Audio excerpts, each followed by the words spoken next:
آج کی ہماری گفتگو کے دو حصے ہوں گے۔ پہلے حصے میں ہم یہ بات جاننے کی کوشش کریں گے کہ ولی کے پاس جانا یہ کتنا ضروری ہے، اور دوسرے حصے میں ہم یہ بات جانیں گے کہ حضرت داتا گنج بخش علی حجویری رضی اللہ تعالی عنہ کے بارے میں جو تصور عام طور پہ پایا جاتا ہے کہ آپ نے اپنی کرامات کے ذریعے یہ سب کچھ کر دیا، اس سے بھی بڑھ کر ہم آپ کی تعلیمات اور سیرت کو جاننے کی کوشش کریں گے، اور آپ کی شخصیت اور آپ کی تعلیمات کو سامنے رکھ کر ان کی تعلیمات کی روشنی میں اپنے ایمان کو جلا بخشنے کی کوشش کریں گے۔ حاضرین محترم، میں نے قرآن مجید کی ایک آیت آپ کے سامنے تلاوت کی۔ اللہ رب العزت نے ارشاد فرمایا، وَاصْبِرْ نَفْسَكَ مَعَ الَّذِينَ يَدْعُونَ رَبَّهُمْ بِالْغَدَاةِ وَالْعَشِيِّ۔ اے میرے بندے، تو اپنے آپ کو ان لوگوں کے ساتھ جوڑ لے جو صبح و شام صرف ایک چیز کا دھیان رکھتے ہیں۔ ترجمہ کر رہا ہوں، سنیے۔ اپنے آپ کو، اے بندے، اپنے آپ کو ان لوگوں کے ساتھ جوڑ لے جو صبح و شام اپنے آپ کو ایک خاص چیز کے ساتھ جوڑ کے رکھتے ہیں۔ پوچھا باری تعالیٰ وہ کون سی شے، وہ لوگ کس شے کے ساتھ جڑے ہوئے ہیں جن کے ساتھ تو جڑنے کا ہمیں حکم دے رہا ہے؟ فرماتا ہے اللہ رب العزت، وَاصْبِرْ نَفْسَكَ مَعَ الَّذِينَ يَدْعُونَ رَبَّهُمْ بِالْغَدَاةِ وَالْعَشِيِّ۔ اے میرے بندے، اپنے آپ کو ان لوگوں کے ساتھ جوڑ لے جو صبح بھی میری یاد کے ساتھ جڑے ہوئے ہیں، شام کو بھی میری یاد کے ساتھ جڑے ہوئے ہیں۔ تو ولی کی تعریف یہ پتہ چلی، اللہ کے نیک بندے کی تعریف یہ پتہ چلی، اللہ کے ولی کی تعریف یہ پتہ چلی، اللہ کے دوست کی تعریف یہ پتہ چلی کہ اللہ کا ولی گھنگرو پہننے والا نہیں ہوتا۔ میری بات کو سمجھ رہے ہیں؟ اللہ کا ولی رنگ برنگی ٹوپیاں پہننے والا نہیں ہوتا، اللہ کا ولی کرامتیں دکھانے والا نہیں ہوتا، اللہ کا ولی نذرانے بٹورنے والا، بولتے جائیں، نذرانے بٹورنے والا نہیں ہوتا، اللہ کا ولی مرید بنانے کی خواہش رکھنے والا نہیں ہوتا، طرح طرح کے تماش بینیاں کرنے والا اللہ کا ولی نہیں ہوتا۔ اللہ کا بندہ وہ ہوتا ہے کہ صبح کو بھی مصلی پر بیٹھ کر اللہ کو یاد کرتا ہے، شام ہوتی ہے تب بھی اپنے مولا کے مکھڑے کے دیدار کا طلبگار بھی ہوتا ہے، اور اپنی زبان پر اس کے نام کی مالا کو بھی جپ رہا ہوتا ہے۔ فرما رہا ہے اللہ رب العزت۔ اب یہاں بات ایک بڑی توجہ طلب ہے کہ ہمارے ہاں چونکہ معاشرے میں انتہا پسندی بہت ہے، اور اس انتہا پسندی کی بنیاد پر دو طرح کے طبقات پیدا ہو گئے۔ ایک طبقہ وہ پیدا ہو گیا جو اولیاء کی محبت میں اتنا آگے بڑھا کہ اللہ رسول کو بھی پیچھے چھوڑ دیا، اور وہ نام نہاد ولی وہ آگے آ گئے۔ اور ایک طبقہ وہ پیدا ہو گیا ہمارے مسلمانوں میں جنہوں نے ان غلط ایکٹیویٹیز کو دیکھ کر اولیاء اعظام کا مکمل انکار ہی کر دیا۔ تو یاد رکھ لیں، اسلام اعتدال کا دین ہے۔ اصل ولایت، آپ قرآن مجید کو پڑھیے، 99 آیات میں اللہ رب العزت نے لفظ ولی استعمال فرمایا۔ 99 آیات قرآن مجید کی پڑھیے، اور ان 99 آیات میں اللہ رب العزت نے اپنے نیک بندوں کے ساتھ کہیں جڑنے کا حکم دیا، کہیں ان کے، اب یہی آیت آپ دیکھ لیجئے، آپ حیران ہوں گے، صرف یہ نہیں فرمایا کہ میرے بندوں کے ساتھ جڑ جاؤ، بلکہ پتہ کیا فرمایا؟ فرمایا یریدون وجہہ، صبح و شام وہ اللہ کا ذکر کرتے ہیں، یہ پہلی نشانی، اور دوسری نشانی ان کی یہ ہے کہ وہ ثواب کے لیے عبادت نہیں کرتے، وہ دنیا کو دکھانے کے لیے عبادت نہیں کرتے، بلکہ یریدون وجہہ، وہ صبح کو بھی اللہ کے مکھڑے کے طلبگار رہتے ہیں، شام کو بھی اللہ کے مکھڑے کے طلبگار رہتے ہیں۔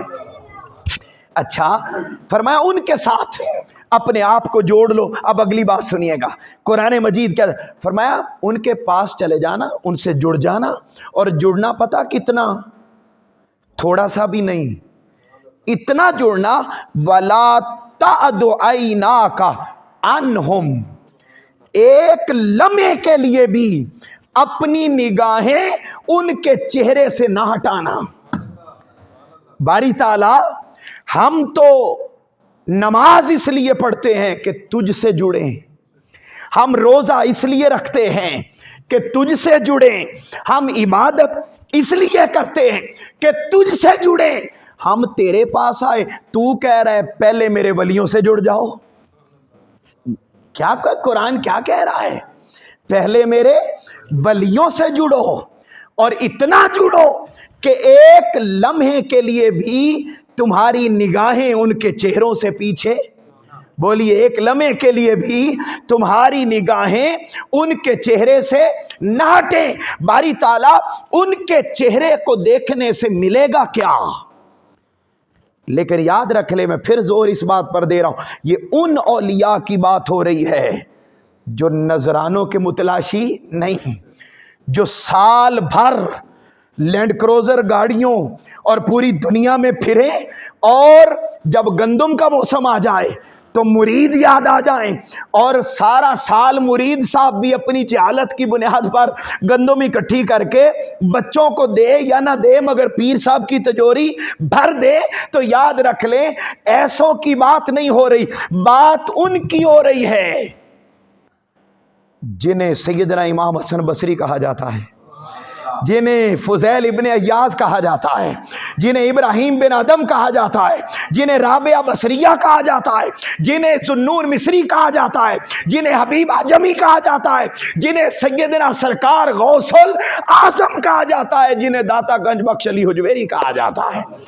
یہ وہ لوگ تھے کہ جنہوں نے نہ ساری زندگی مرید بنائے، نہ ساری زندگی آستانے بنائے، نہ ساری زندگی نذرانے لیے، نہ ساری زندگی کاروبار کیا، نہ ساری زندگی دین کے نام کو بیچا، بلکہ جو جو ان کے در پہ آتا گیا اسے ایک ہی بات کرتے گئے، لوگوں ہمارا کچھ نہیں، ہم بھی اس کے مکھڑے کے طلبگار ہیں، اگر ادھر جانا ہے تو ہمارے ساتھ جڑ جو، ہم بھی تمہیں لے کے چلے جاتے ہیں، ہم تمہیں بھی لے کر چلے جاتے، اور جانا اسی کی طرف ہے، بولیے جانا اسی کی طرف۔ یہ وہ اولیاء، قرآن نے کیا نشانی اس آیت میں فرمایا وہ صبح و شام اللہ کو یاد کرتے ہیں، نمبر 1، اور نمبر 2 نشانی یہ ہے کہ انہیں تو ثواب کی بھی طلب نہیں، جنت کی بھی طلب نہیں، کسی شے کی طلب نہیں، ایک شے کی طلب ہے بس کہ کہیں محبوب کا مکھڑا نظر آ جائے، کہیں محبوب کا مکھڑا نظر آ جائے۔ یہی وہ لوگ ہیں جن کے بارے میں بخاری و مسلم میں آیا، بخاری و مسلم میں آقا علیہ السلام نے فرمایا جب جنت سج جائے گی، جنتی جنت میں چلے جائیں گے، دوزخی دوزخ میں چلے جائیں گے، تو جنت میں ہر کوئی خوش ہوگا، کچھ لوگ اداس پھر رہے ہوں گے، ہائے ہائے ہائے، کیا کچھ لوگ اداس پھر رہے ہوں گے جنت میں۔ اللہ پوچھے گا میرے بندو تم اداس کیوں پھر رہے ہو؟ کیا میری جنت میں کوئی کمی ہے؟ کیا تمہیں کوئی شے نہیں ملی جنت میں؟ باری تعالیٰ تیری جنت بڑی خوبصورت، جو جو وعدے تو نے کیے وہ سارے مل گئے، لیکن باری تعالیٰ ہم نے عبادتیں جنت کے لیے نہیں کی تھیں، حور و قصور کے لیے نہیں کی تھیں، باغات کے لیے نہیں کی تھیں، آسائشوں کے لیے نہیں کی تھیں، نعمتوں کے لیے نہیں کی تھی۔ اللہ پوچھے گا پھر کس لیے کی تھیں؟ فرمایا وہ تمہیں یاد ہے نا، تو نے اپنے حبیب کے قرآن میں فرمایا تھا یریدون وجہا، وہ اس کے مکھڑے کے طلبگار رہتے ہیں۔ فرمایا ہم ساری زندگی جو صعوبتیں برداشت کرتے رہے، عبادتیں کرتے رہے، ریاضتیں کرتے رہے، ساری زندگی وضو میں گزارتے رہے، قرآن میں گزارتے رہے، تیرے علم میں گزارتے رہے، یہ جو کچھ کرتے رہے نا، ہم ثواب کے لیے، حوروں کے لیے، باغات کے لیے، نعمتوں کے لیے، کسی شے کے لیے نہیں کرتے تھے، صرف تیرا مکھڑا تکنے کے لیے کیا کرتے تھے۔ اللہ اسی ٹائم فرشتوں کو فرمائے گا فرشتوں میرے سامنے 70,000 پردے ہیں، ان کو ہٹا دو، آج میرے بندوں کو بلا حجاب میرا دیدار کرنے دو۔ حاضرین محترم، بلا حجاب دیدار ہوگا تو فرمایا ان کے ساتھ جڑو، اور اتنا جڑو کہ ان کے چہرے کو اتنا دیکھو، اتنا دیکھو، اتنا دیکھو کہ ایک سیکنڈ کے لیے بھی آنکھ جھپکنے، بولیے آنکھ جھپکنے نہ پائے۔ باری تعالیٰ ان کے چہرے سے دیکھنے کو کیا ملے گا؟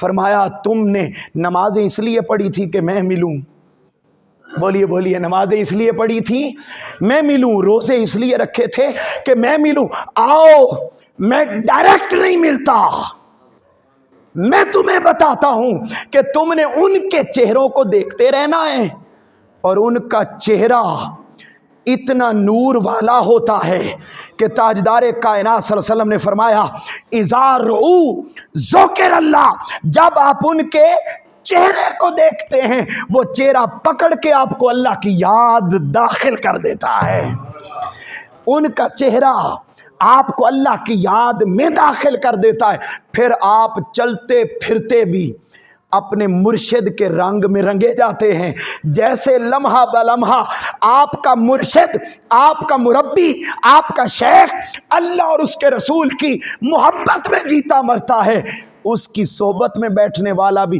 مولا اور مولا کے محبوب کی محبت میں جینا مرنے والا بن جاتا ہے۔ حاضرین محترم، چونکہ وقت ختم ہو جاتا ہے اور میں بڑی جلدی کے ساتھ حضرت داتا گنج بخش علی حجویری کی سیرت پاک پر آنا چاہتا ہوں اور آپ کے سامنے ان کی تعلیمات رکھنا چاہتا ہوں، مگر اس سے پہلے اب ایک حدیث پاک سن لیں، میں نے 5 تیار کی تھی، اب ایک سن لیں اور یہ آپ کا ایمان تازہ ہوگا۔ یہ جو ہم کہتے ہیں کہ ایسوں کے پاس جائیں جن کی نشانی اللہ نے کیا بیان کی؟ 2، بولیے کیا؟ پہلی نشانی کیا بیان کی؟ وہ صبح و شام کس کو یاد کرتے ہیں؟ نذرانے وغیرہ وغیرہ وغیرہ وغیرہ، کاروبار کا ان کا کوئی چکر نہیں، نمبر 1۔ نمبر 2، وہ کس کے دیدار کے طلبگار رہتے ہیں؟ اللہ۔ اچھا، ایسوں سے ملنے جانا، یہ حدیث پاک میں پچھلے 7-8 سالوں میں جب سے یہاں ہوں میں نے بیان نہیں کیا، آج پہلی دفعہ آپ کے سامنے بیان کر رہا ہوں، اور یہ حدیث پاک بڑی ایمان افروز، اور حدیث بھی بخاری اور مسلم کی، 2 حدیثوں کو جوڑ کر ایک مضمون بنایا ہے۔ پہلی حدیث کا نمبر یہ صحیح مسلم حدیث پاک کا نمبر 6492، اور دوسری حدیث بخاری کی 7094۔ یاد رکھ لیں، اللہ کے ایسے ولی کی زیارت کو جانا جس کا چہرہ دیکھے تو اللہ یاد آ جائے، جس کے پاس بیٹھے تو آپ کے علم میں اضافہ ہو جائے، آپ اس کا عمل دیکھیں آپ کو اپنی آخرت یاد آ جائے۔ ایسے ولی کے پاس جانا جو صبح بھی اللہ کو یاد کرے، شام بھی اللہ کو یاد کرے، ایسے ولی کے پاس جانا جو صبح و شام مولا کے مکھڑے کا طلبگار رہے۔ فرمایا ایسے کے پاس جانا یہ کوئی عام کام نہیں ہے، حکم محمد مصطفیٰ ہے صلی اللہ علیہ وآلہ وسلم۔ اور پتہ ہے حکم کن کو دیا؟ تاجدار کائنات صلی اللہ علیہ وسلم نے اپنی حیات طیبہ میں۔ آپ بخاری و مسلم حدیثوں کی کتابیں پڑھیں تو اس میں شخصیات کے فضائل پر حدیثیں ہیں، پھر ملکوں کے فضائل پر حدیثیں ہیں، اور جب آپ مسلم میں یمن ملک ہے ایک، یمن آپ جانتے ہیں اب بھی ہے، تو یمن کے فضائل جب آقا علیہ السلام نے بیان فرمائے، قربان جاؤں آقا علیہ السلام ممبر پر تشریف لائے، اب یہ میں مسلم کی حدیث پڑھ رہا ہوں، کہاں تشریف لائے آقا علیہ السلام؟ منبر پر صحابہ کرام کو اعلان فرمایا.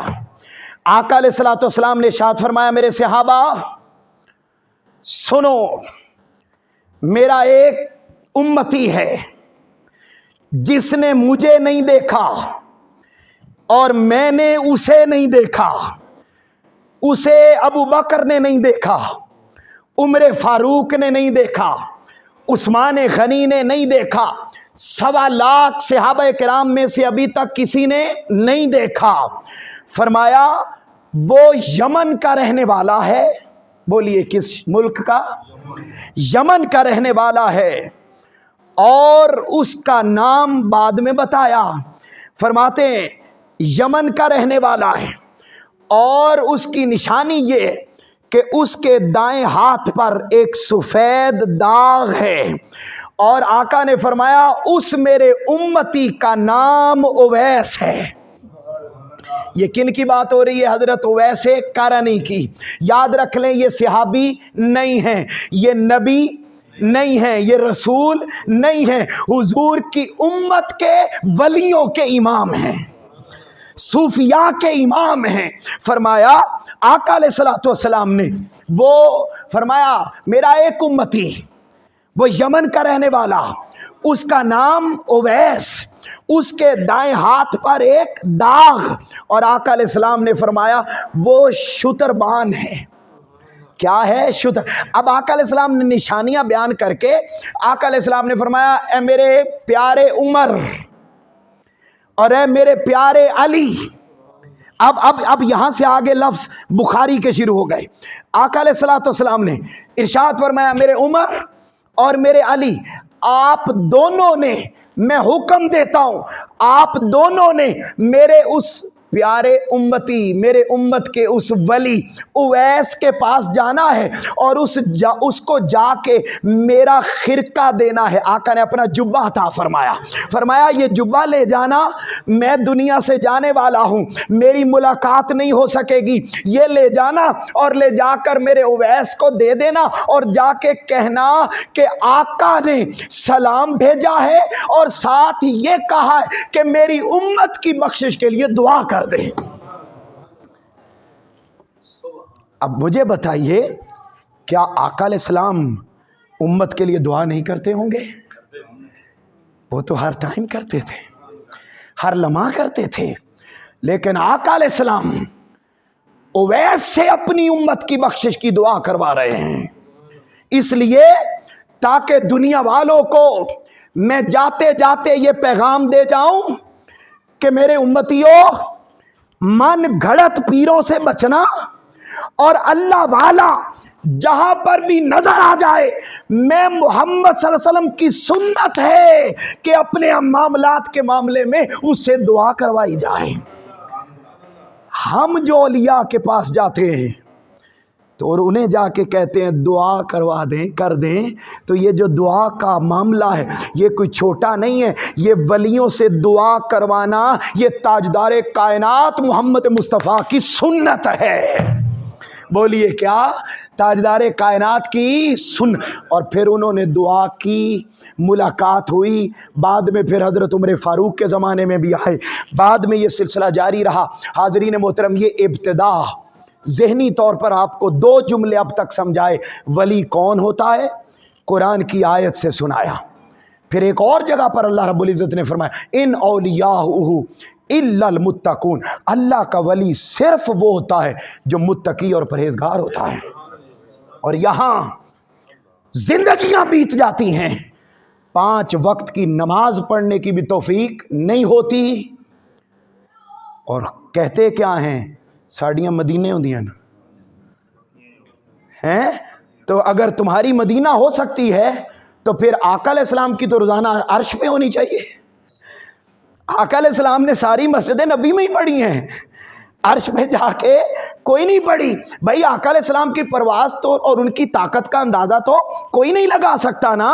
بھائی اگر تمہاری مدینہ ہو سکتی ہیں، کعبہ میں ہو سکتی ہیں، تو پھر تاجدار کائنات نے کوئی ایک نماز ہی عرش پہ پڑھی ہوتی، انہوں نے یہاں پڑھی. تو یہاں ہی ہے جو کچھ بھی ہے. اس لیے وہ شخص جو شریعت کا تارک ہے وہ دعویٰ کرے کہ میری روزانہ اللہ سے بات ہوتی ہے اور میری روزانہ بغداد میں نمازیں ہوتی ہیں، اور ساڑھا تو جناب ڈائریکٹ فون ہے 11 نمبر رکھے ہوئے ہیں، میں نے اپنی کانوں سے سنے۔ اور جی ہم تو فون نمبر 11 سے مراد کون؟ سرکار غوث الاعظم۔ ہم تو جی وہ ڈائل کرتے ہیں، اور ڈائل کر کے تو ہمارا تو روزانہ رابطہ ہوتا ہے۔ یہ ساری جہالت ہے۔ اور مزے کی بات یہ ہے کہ یہ باتیں ان بزرگوں کی طرف منسوب کر کے ان بزرگوں کو بدنام کیا، اور آج نوجوان نسل ان بزرگوں سے متنفر ہو گئی، ان بزرگوں کو غلط سمجھنے لگ گئی، اور یہ 12 سال کشتی ڈوبی رہی۔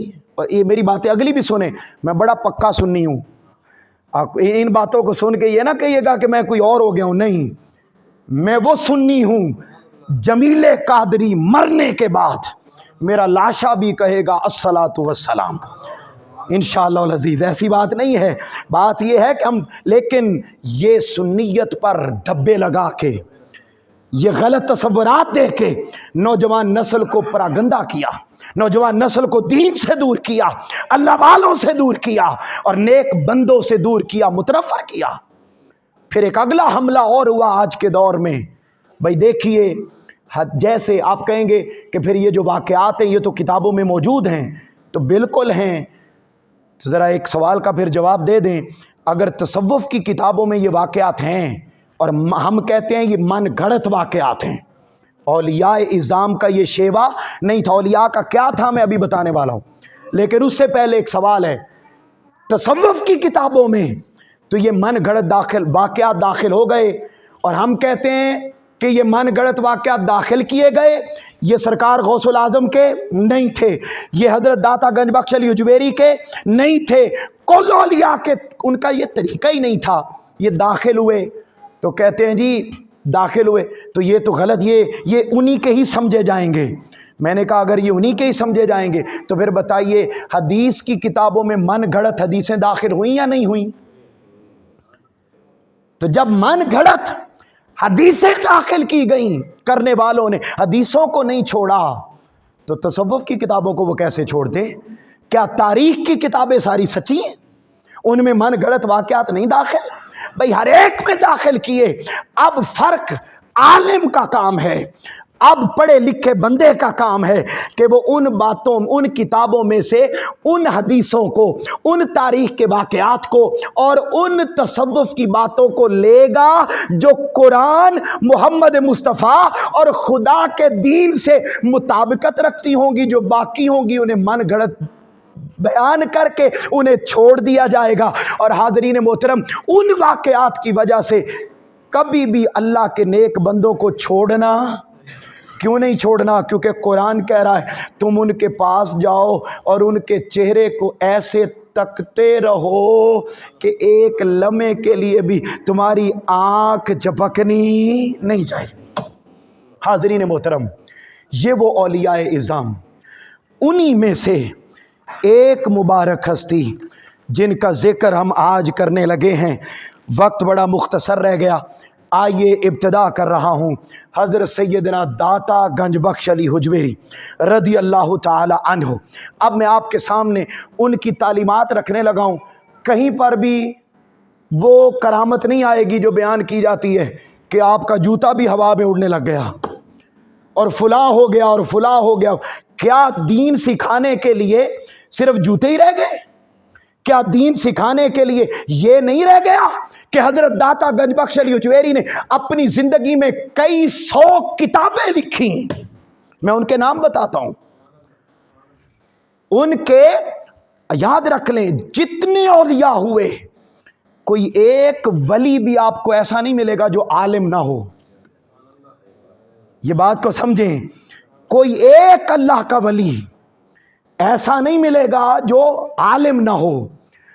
ہر ولی عالم ہوتا ہے مگر ہر عالم ولی نہیں ہوتا، اور جو بغیر ولایت کے اور جو ولی یہ کہے کہ جی سانو تے نماز آوے تے پاویں نہ آوے، سانو تے اتوں علم لدنی اتردا ہے، تو یاد رکھ لیں یہ دعویٰ باطل ہے، یہ ولایت کے اوپر بہت بڑا دھبا ہے۔ اب یہاں میں بات عرض کرنے لگا ہوں، اب ذرا سنیے۔ حضرت داتا گنج بخش علی حجویری رضی اللہ تعالی عنہ 399 ہجری میں یعنی 1009 عیسوی میں پیدا ہوئے اور انہوں نے 1072 میں وفات پائی۔ یہ سلطان محمود غزنوی کا دور، جب 1003 سے 1206 تک بر صغیر میں سلطان محمود غزنوی کا دور تھا۔ میں آپ کی تھوڑی سی بات کر کے آگے بڑھتا ہوں۔ حاضرین محترم، یہ افغانستان کے علاقے غزنی میں پیدا ہوئے۔ غزنی میں 2 علاقے تھے، ایک کا نام تھا جلاب اور ایک کا نام تھا حجویر۔ حضرت داتا گنج بخش علی حجویری رضی اللہ تعالیٰ عنہ ددیال کی طرف سے وہ جلابی ہیں اور ننیال کی طرف سے آپ حجویری ہیں۔ تو آپ نے دونوں علاقوں میں وقت گزارا، زیادہ وقت آپ نے حجویر میں گزارا۔ لاہور تشریف لے آئے، تشریف لائے، یہاں پر آپ نے نہ صرف تصوف کا کام کیا بلکہ آپ کے شاگردوں میں بھی بڑے بڑے لوگ عالم تیار ہوئے۔ تو خود صاحب علم تھے تو آگے علم والے تیار ہوئے۔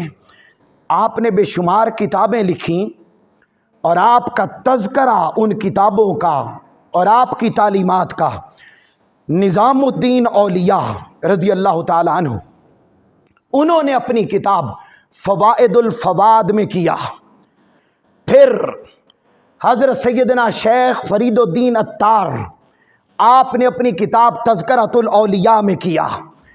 پھر حضرت خواجہ نظام الدین اولیاء نے اپنی کتاب در نظامی میں کیا۔ پھر رسالہ ابدالیہ میں آپ کے حیات طیبہ کے حوال ملتے ہیں۔ پھر سیدنا شیخ عبد الرحمن جامی نے اپنی کتابوں میں آپ کا تذکرہ کیا۔ شیخ احمد زنجانی نے اپنی کتاب تحفۃ الواصلین میں ان آپ کی حیات و تعلیمات کا تذکرہ کیا۔ پھر اخیار الاصفیاء اس میں آپ کا تذکرہ ہوا۔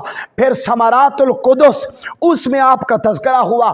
گلزار الابرار اس میں آپ کا تذکرہ ہوا۔ حاضرین محترم، بر صغیر پاک و ہند میں کل تصوف کی کتابیں ان میں آپ کا تذکرہ ملے گا، اور ہر ایک نے ایک بات لکھی کہ ان جیسا صوفی کوئی نہیں تھا اور ان جیسا عالم کوئی نہیں تھا۔ کدھر گئی کرامتیں؟ علم سب سے بڑی کرامت۔ حضرت سیدنا شیخ عبد القادر جیلانی رضی اللہ تعالیٰ عنہ فرماتے ہیں درست العلم حتی صرت قطباً۔ حضرت سیدنا شیخ عبد القادر جیلانی رضی اللہ تعالیٰ فرماتے ہیں میں علم حاصل کرتا گیا، علم پڑھتا گیا، علم پڑھتا گیا، علم پڑھتے پڑھتے اللہ نے مجھے علم کے ذریعے وہ مرتبہ عطا کیا کہ مجھے مقام قطبیت پر فائز فرما دیا۔ اور یہاں ساری زندگی کشتی ڈوبنے والا واقعی لے کے بیٹھ گیا ہمیں۔ حاضرین محترم، یہ من گھڑت کرامتیں، یہ اولیاء کا شیوا نہیں تھا۔ اولیاء کا شیوا عبادت تھا، اولیاء کا شیوا علم تھا۔ یہی وجہ ہے، میں آگے چل کے بتاتا ہوں، ذرا سنیے۔ آپ کا نسب وہ 7 پشتوں سے حضرت مولا علی المرتضیٰ کے ساتھ مل جاتا ہے۔ سنیے، مولا علی المرتضیٰ سے جا کے ملتا ہے۔ آپ کے والد کا نام حضرت شیخ عثمان۔ یہ یاد رکھ لیں، اللہ کے نیک بندوں کا ذکر 5 حدیثوں کے نام میں ابھی آپ کو بتا سکتا ہوں، کیونکہ ٹائم نہیں، میں بچانا چاہتا ہوں، مگر ساتھ کانسیپٹ بھی کلیئر کرنا چاہتا ہوں، میں لکھ کے لایا ہوں۔ 5 کتب حدیث میں یہ حدیث پاک آئی کہ اللہ کے نیک بندوں کا ذکر کرنا، آقا نے فرمایا، مجھے اللہ نے فرمایا ہے، اللہ نے فرمایا ہے کہ میرے نیک بندوں کا نام لینا، ان کا ذکر کرنا ایسے ہے جیسے میرا ذکر ہو گیا۔ نہیں لگتا گل پسند نہیں آئی ہے؟ ہاں کیا میں حدیث بتا رہا ہوں؟ آقا نے فرمایا، آقا علیہ الصلوۃ والسلام نے ارشاد فرمایا کہ بھائی حضور کی آل اور حضور کے امت کے نیک بندوں کا تذکرہ کرنا، نیک بندوں کا تذکرہ کرنا۔ آقا نے کیا فرمایا؟ نام تم میرے نیک بندوں کا لوگے، لیکن حقیقت میں وہ ذکر میرا ہو جائے گا۔ اس لیے ذرا سنیے، آپ کے والد کا نام شیخ عثمان، ان کے والد کا نام حضرت سید علی، ان کے والد کا نام سید شیخ عبد الرحمن، ان کے والد کا نام شیخ شاہ شجاع، ان کے والد کا نام شیخ ابو الحسن علی، ان کے والد کا نام حضرت حسین اصغر، ان کے والد کا نام سید زید بن حسن، ان کے والد کا نام امام حسن، اور ان کے والد کا نام مولا کائنات مولا علی المرتضیٰ۔ یہ آپ کا نسب۔ اچھا، یہ تو یہ نسب ہے جو ولادت میں مولا علی سے ملتا ہے، اور آپ کا جو مرشد گھرانہ ہے اس میں بھی آپ 7ویں نمبر پر مولا علی المرتضیٰ کے مرید ہیں۔ سنیے، آپ کے شیخ کا نام، آپ کے مرشد کا نام حضرت ابو الفضل محمد بن حسن ختلی، ان کے مرشد کا نام حضرت سید شیخ حسری، ان کے مرشد کا نام شیخ ابو بکر شبلی، ان کے مرشد کا نام شیخ حضرت جنید بغدادی، ان کے شیخ کا نام حضرت شیخ سری سکتی، ان کے شیخ کا نام حضرت معروف کرخی، ان کے شیخ کا نام حضرت داؤد تائی، ان کے شیخ کا نام حضرت حبیب عجمی، ان کے شیخ کا نام حضرت امام حسن بصری، اور ان کے شیخ کا نام مولا کائنات مولا علی المرتضیٰ۔ تو آپ دونوں نسبتوں سے، حضرت داتا گنج بخش علی حجویری دونوں نسبتوں سے کیا ہیں؟ مولا علی المرتضیٰ سے 7ویں پشت میں اولاد بھی ہیں، 7ویں پشت میں مرید بھی ہیں۔ حاضرین محترم، یہ حسبی اور نسبی فضیلت جان لینے کے بعد اب ہم آگے آتے ہیں، اور قربان جاؤں کہ آپ نے عمر بھر آپ نے جو تعلیم دی وہ علم کی دی۔ بولیے کس کی دی؟ علم کی تعلیم دی۔ اور میں اب صرف ایک بات کرتا جاؤں، چونکہ وقت ختم ہو گیا، مگر آپ کی توجہ چاہتا ہوں۔ 5 منٹ لینے لگا ہوں آخری، اور بڑی توجہ کے ساتھ۔ ابھی یہ 5 منٹ ہیں میرے پاس، ذرا سنیے۔ حاضرین محترم، حضرت داتا گنج بخش علی حجویری نے بے شمار کتابیں لکھی، ان میں سے جو سب سے معروف کتاب ہے وہ ہے کشف المحجوب۔ جانتے ہیں آپ سب کون سی کتاب ہے؟ آپ اس کو اٹھائیں، اس کا پہلا چیپٹر آپ اٹھائیں، پہلا پیج کھولیں، تو پہلے پیج پر آپ کو کرامت لکھی نہیں ملے گی، نذرانے لکھے، بولتے جائیں یار، میں پھر کہہ رہا ہوں میں سنی ہوں، بولیں، نذرانے لکھے نہیں ملیں گے، گھنگرو پہنے ہوئے نہیں ملیں گے، ڈھول ڈرم اور ناچ گانا نہیں ملے گا، لکی رانی سرکس نہیں ملے گی۔ کیا ملے گا؟ پہلا چیپٹر جو اپنی کتاب کا لکھا وہ فضیلت علم پر لکھا۔ بولیے کس پر لکھا؟ فضیلت۔ بتا دیا لوگوں، اگر تم چاہتے ہو اللہ کی معیت ملے، اللہ کی معرفت ملے، اللہ کی قربت ملے، اللہ کے انعام ملے، اللہ کے کرام ملے، تو پھر تمہیں اس کے ساتھ جڑنا ہوگا جس کو دربار رسالت محمد سے علم کی خیرات میسر آئی ہو۔